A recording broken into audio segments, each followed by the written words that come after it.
السلام علیکم، میرا نام ہے ذیشان دیا راجپوت۔ حضرت ایوب علیہ السلام اللہ کے برگزیدہ نبیوں میں سے تھے۔ قرآن و حدیث میں آپ کا ذکر صبر کی بہترین مثال کے طور پر کیا گیا ہے۔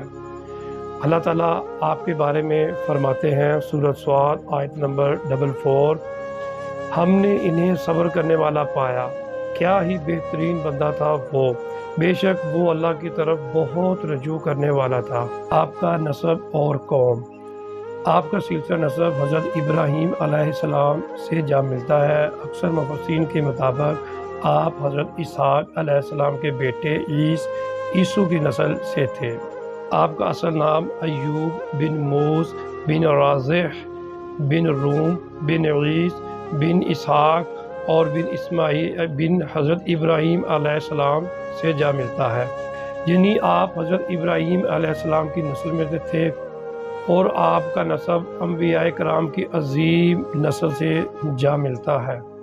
آپ کے بارے میں اکثر روایات میں ملتا ہے کہ آپ شام کے علاقے سے تھے۔ بعض مفسرین نے کہا کہ آپ کا وطن حوران دمشق کے قریب ایک علاقہ تھا۔